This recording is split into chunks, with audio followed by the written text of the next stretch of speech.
Next we have bird's nest soup. This is another one that I've vaguely heard of, and for years I just assumed the name was a playful metaphor like ants on a log or shit on a shingle. Turns out, nope, this dish contains an actual bird nest, not like a pile of twigs like I was picturing, but rather a specific type of nest only made by certain species of swiftlets. These nests are mostly made out of mucins, which are a set of proteins that, among other things, serve to thicken all those wonderful secretions our bodies make. There's a little bit in human saliva, a little bit more in mucus, and in swiftlet saliva, look out pal. So all the swiftlet does is it finds a nice wall, starts laying out fat strings of slobber, which dry, and eventually she's got a nice place to roost. That is, right up until some gourmand says, Today I crave bird spit.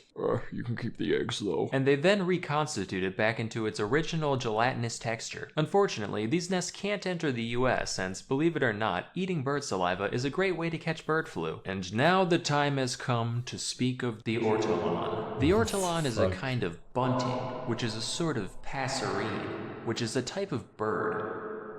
They're birds. Like many animals, they have a long history of being eaten by the French, but what separates the ortolan from your average squab or pheasant is the unique way in which it is prepared and eaten. They're typically caught with nets and kept in the dark, which causes them to overeat for some reason. Once it's about twice as fat, the entire bird is then thrown into a container of brandy, alive, and sealed in. While this serves to marinate the creature, it also drowns in the process, thereby killing one bird with no stones. The ortolan is then roasted, plucked, and presented whole to the consumer, who inserts the carcass into their mouth, feet first. As they chew, one hand continues holding the bird's head, while the other picks out the larger bones. This whole ritual is usually performed with a towel or large napkin over one's head. There's a few explanations for the purpose of the towel. Some say it's just there to keep the aromas in, while others say it's there to, quote, shield from God's eyes the shame of such a decadent and disgraceful act. Yeah, this one I'm okay with not trying, actually. Notable fans of this dish include, not joking, Bill Cosby and the guy who invented the lobotomy.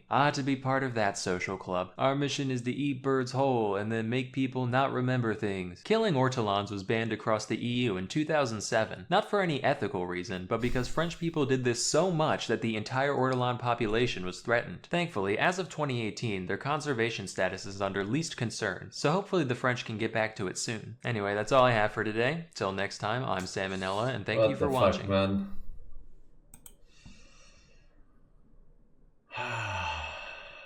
People are so obsessed with food. Love